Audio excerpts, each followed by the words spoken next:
Bismillahirrahmanirrahim. Assalamualaikum warahmatullahi wabarakatuh. Alhamdulillahirabbil alamin.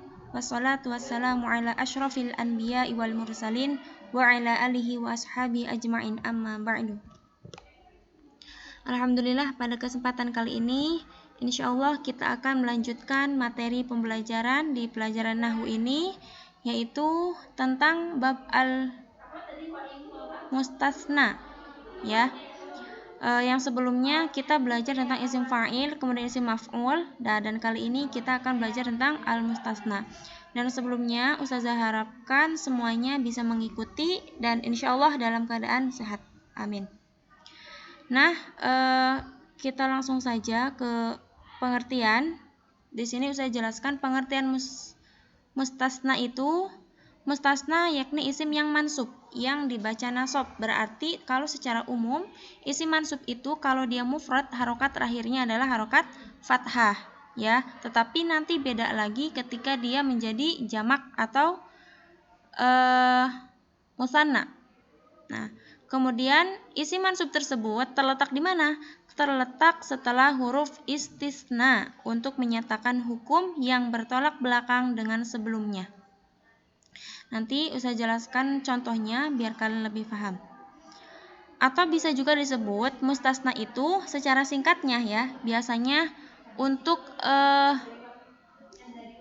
memudahkan kita menghafal, mustasna itu adalah bab yang menerangkan kata yang dikecualikan, ya. Jadi biasanya nanti huruf yang digunakan adalah illa, karena illa artinya kecuali. Nah, setelah illa itu adalah mustasnanya. Jadi sebuah kata yang dikecualikan, yang jatuh setelah huruf istisna. Nanti saya jelaskan ada berapa macam huruf istisna tersebut. Nah, kemudian isim yang terletak sebelum huruf istisna itu dinamakan dengan mustasna minhu. Jadi dalam sebuah kalimat nanti ada penjabarannya, yang mana dinamakan mustasna, yang mana yang dinamakan dengan huruf istisna, kemudian yang mana yang disebut dengan mustasna minhu, ya. Hati-hati sin dulu ya, mus, kemudian ta, sa, baru na, ya. Jangan ketukar untuk tulisannya. Nah, di sini Ustazah tuliskan satu contoh yang mudah, ya, yang secara umum. Qomal qaumu illa zaidan. Nah, yang mana yang dimaksud dengan si mustasna itu? Jadi di sini saya kasih petunjuk qomal qaumu. Al-qaum ini berarti kan dia adalah kata yang ditulis sebelum huruf istisna. Huruf istisna di sini adalah illa. Jadi al-qaum dinamakan sebagai mustasna minhu. Sebagaimana tadi dijelaskan, mustasna minhu itu adalah isim yang terletak sebelum huruf istisna, dinamakan dengan mustasna minhu. Berarti dari kalimat di sini kita bisa mengetahui mustasna minhu itu adalah al-qaumnya, qomal qaumu. Nah, ini mustasna minhu, isim yang terletak sebelum huruf istisna. Huruf istisna di sini yang dipakai adalah illa. Nah, kemudian si illa di sini adalah huruf istisnanya. Dan kata atau isim yang ditulis setelah huruf istisna dan dia hukumnya mansub itu baru dinamakan dengan mustasnanya. Jadi nanti poin pentingnya yang akan kita bahas di bab ini adalah ini, mustasnanya. Nah, perhatikan, qomal qaumu illa zaidan. Saya tulis artinya orang-orang atau suatu kaum itu berdiri, ya, qomal qaumu. Nah, suatu kaum atau orang-orang itu mereka telah berdiri. Nah, kemudian di sini disisipkan dengan huruf istisna illa, kecuali zaidan, kecuali si Zaid. Nah, berarti yang lainnya berdiri, kecuali si Zaid mungkin duduk, tidur dan sebagainya. Zaidan, kenapa di sini disebut dengan ditulis zaidan, ya, nasab? Karena tadi kita balik lagi ke sini. Mustasna itu adalah isim mansub yang dibaca nasab yang terletak setelah huruf istisna. Nah, ini secara umum, ya. Tetapi nanti ada kalanya mustasna tersebut dia bisa jadi rofa, juga bisa menjadi khafat atau jar, ya, kasroh. Nah, di sini saya sengaja Ustazah warnai al-qaum itu warna hijau, dia adalah mustasna minhu. Kemudian kecuali illanya berwarna merah itu yang dinamakan dengan huruf istisnanya. Kemudian yang berwarna ungu Zaid itu adalah mustasnanya, ya. Nah, kemudian di bab tentang mustasna ini ada huruf-huruf istisna yang disebutkan itu ada 8, ya. Ada illa, artinya sama, kecuali atau pengecualian. Ada illa, kemudian ada ghairu, ada siwa, ada khola, ada hasya, ada laisa, dan la yakunu. Nah, tetapi laisa dan la yakunu itu ada juga yang menyebutkan dia tidak termasuk di huruf istisna tersebut, ya. Kalau kita lihat di buku yang kita pelajari Nahwul Wadih itu sampai hasya, tapi laisa juga termasuk huruf istisna, tapi tidak dibahas di bab yang ini, ya, di buku yang nahwu ini. Nah, kemudian hukum pembacaan istisna, berarti kalau sangkut pautnya dengan hukum, nantinya kita bertemu lagi dengan rofa, nasab, jar. Nah, itu. Nah, yang pertama, di sini dijelaskan ada 3, ya. Ada 3 hukum pembacaan istisna. Yang pertama mustasna bi illa. Yang kedua, ini berarti angka 2, ya, bukan angka 1. Yang kedua al mustasna bi ghairi wa siwa. Yang ketiga al mustasna bi khola wa ada wa hasya, ya. Nah, ini kan kalau dilihat di sini ada 1, 2, 3, 4, 5, 6, ya. Kemudian perlu kalian ketahui di sini i'rab mustasna berbeda-beda, itu tergantung kepada huruf-huruf istisna yang dipergunakan, juga kepada bentuk susunan kalimat yang dikecualikan. Jadi nanti setelah illa atau setelah ghairu, setelah siwa, setelah khola, setelah ada, setelah hasya, itu dia tidak selamanya nasab, tetapi tadi untuk secara umumnya dia nasab. Tetapi dia tidak selamanya nasab, bisa jadi dia menjadi rofa ataupun khofat jar, ya. Nah, untuk pertemuan kali ini insyaallah kita akan membahas tentang hukum pembacaan istisna untuk bab al-mustasna bi illa saja, ya, karena untuk mustasna bi illa pun dia memiliki 3 poin. Nanti saya jelaskan satu-satu insyaallah. Nah, kita mulai al-mustasna bi illa, ya. Untuk hukum i'rabnya itu mustasna dengan illa ada 3 gambaran, ya, atau ada 3 poin i'rab. Nah, yang pertama, idza kana al-mustasna minhu mazkuran wa kana kalamu musbatan wajaba nasbul musanna bi illa.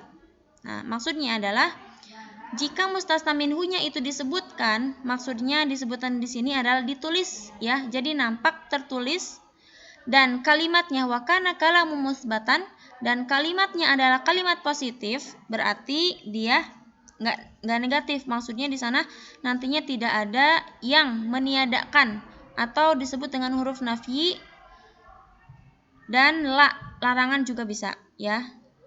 Wa kana kalamu musbatan. Jadi yang digunakan di sini adalah dia yang kalimatnya positif. Wajib nasbu mustasna bi illa. Nah, dia itu wajib atau harus dinasobkan si mustasnanya, ya.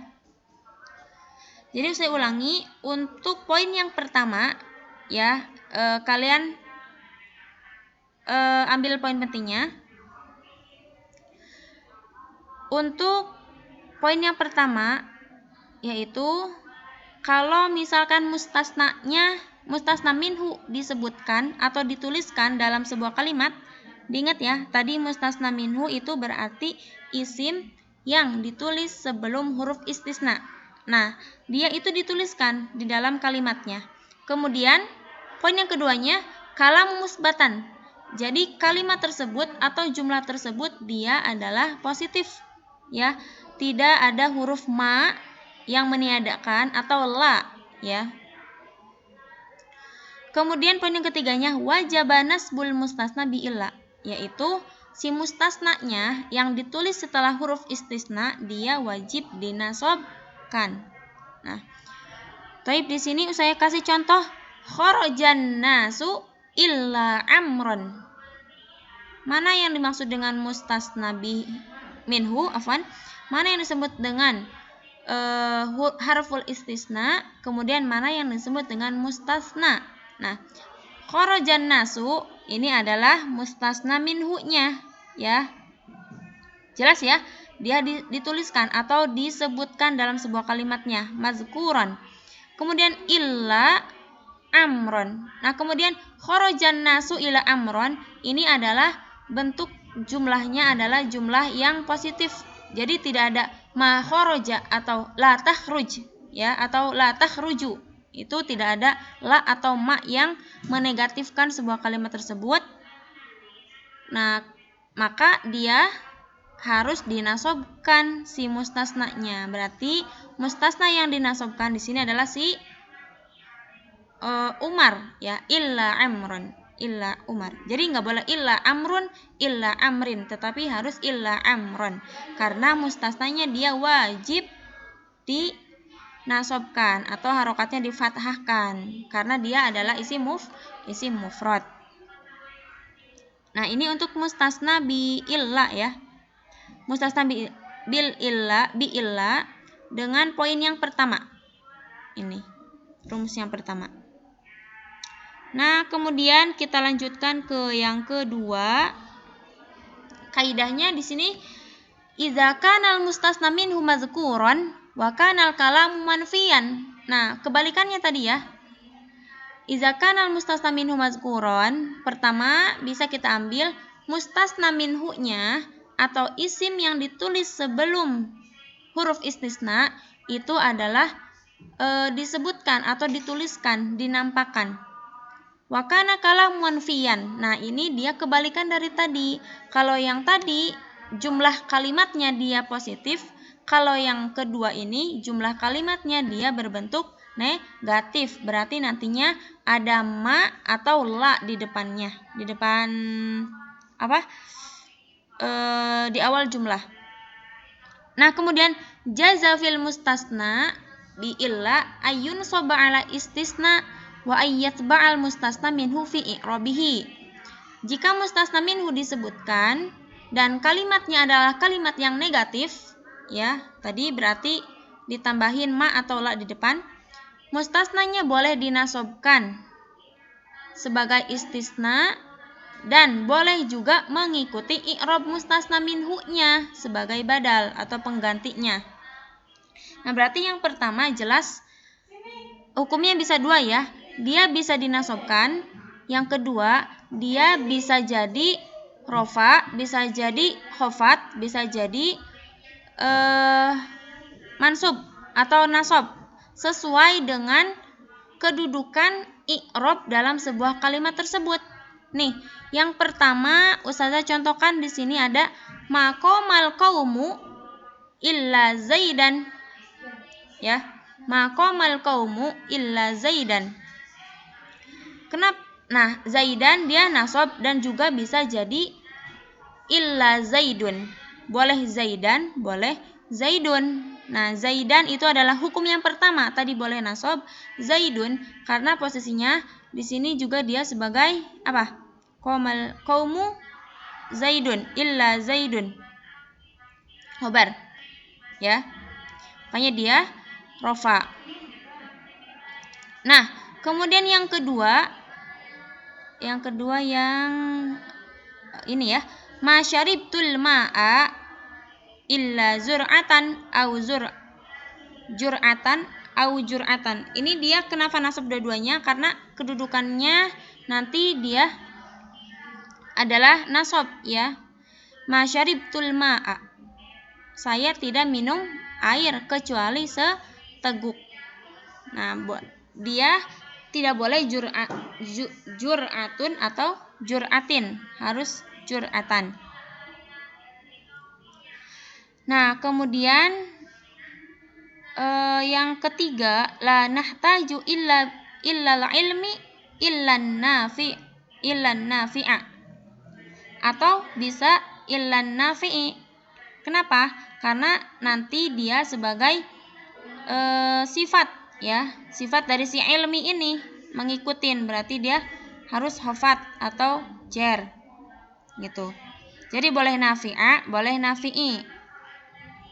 Kalau yang atas dia boleh zaidan, boleh zaidun. Kemudian yang satunya jur'atan, dia nasab.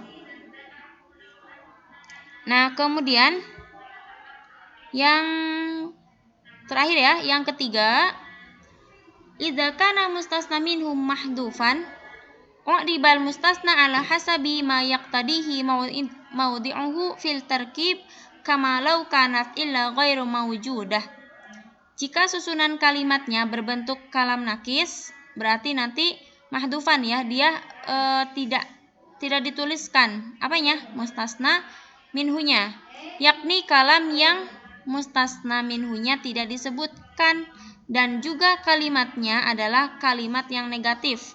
Maka mustasnanya tergantung kepada tuntutan amil yang berada sebelumnya, yakni jika amilnya menuntut nasab maka harus dinasobkan. Begitu juga kalau amilnya dia menuntut khofat maka harus dihofatkan. Nah, berarti ini tadi sesuai ini ya, sesuai dengan kedudukan i'rabnya setelah si kalimat yang sebelum illa tersebut. Yang pertama misalkan maqoma illa zaidun. Maqoma illa zaidun berarti di sini tidak berdiri. Nah, di sini kan si mustasna minhunya tidak dituliskan, tetapi juga dia di depannya ada huruf nafi, maqoma illa zaidun, tidak berdiri kecuali zaid, ya. Nah, di sini kenapa zaidun bukan zaidan, bukan zaidin? Karena dia sebagai fa'ilnya, ya, karena yang berdiri kan si zaid, gitu. Jadi sesuai kedudukan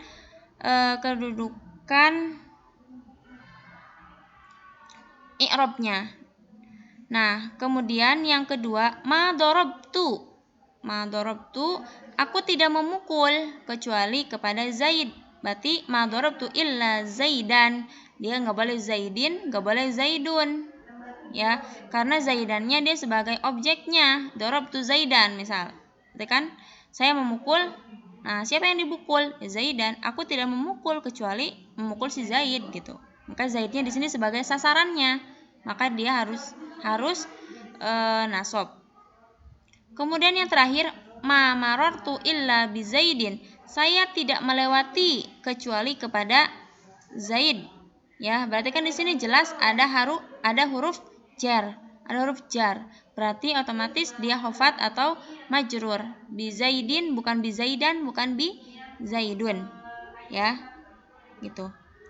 Jadi tadi kalau yang pertama dia wajib nasab. Nah, berarti syaratnya mustasna minhunya mazkur, kemudian kalamnya musbatan.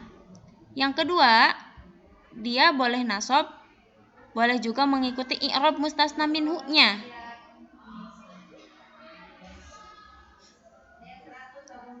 Oh, afwan, tadi untuk yang poin yang kedua, tadi pengertian apa? Jika mustasna minhu disebutkan dan kalimatnya adalah kalimat negatif, mustasnanya boleh dinasobkan sebagai istisna dan boleh juga mengikuti i'rabnya, mustasna minhunya sebagai badal. Nah, tadi saya ulangi ya, maqamal qaumu illa zaidan atau illa zaidun. Karena tadi boleh dinasobkan, boleh juga dia mengikuti i'rab mustasna minhunya. Karena di sini i'rab mustasna minhunya al-qaumu berarti si mustasna minhunya dia juga mengikuti rofa, ya, zaidun. Maqamal qaumu illa zaidun, karena si zaidunnya rofa, dia mengikuti i'rab mustasna minhunya al-qaumu. Kemudian yang kedua, la tahtaju illa ilmi, ya, ilmi illa nafi'a, boleh illa nafi'i. Karena kenapa nafi'i?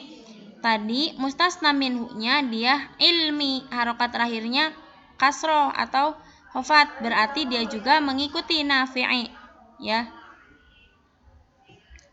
Kemudian yang terakhir, masyaritul ma illa jur'atan. karena mustasna minhu-nya al-ma'a dia harokat akhirnya fathah, berarti di sini juga dia jur'atan, ya, mengikuti i'rabnya mengikuti mustasna minhu-nya. Nah, berarti kan tadi yang pertama al-qaum dia sebagai fa'ilnya, ya, tadi bukan khobar, afan. Sebagai fa'il berarti dia mengikuti i'rab fa'ilnya yaitu rofa. Kemudian yang kedua ini sebagai apa?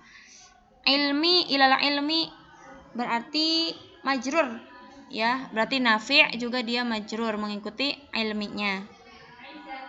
Kemudian yang terakhir al-ma'a, masyaribatul ma'a, dia sebagai objeknya maf'ul bih, berarti jur'atan dia mengikuti i'rabnya maf'ul bih tersebut. Gitu ya. Berarti tadi afwan ada sedikit kesalahpahaman, ya. Nah, kemudian di bagian ketiga yaitu syaratnya apa? Mustasna minhunya mahdufan, tidak dituliskan, ya, kurang berarti. Dan i'rabnya dia mengikuti i'rab dari mustasna minhu tersebut, sesudahnya itu i'rabnya apa, kedudukannya dia sebagai apa, maka harokatnya pun mengikuti, gitu.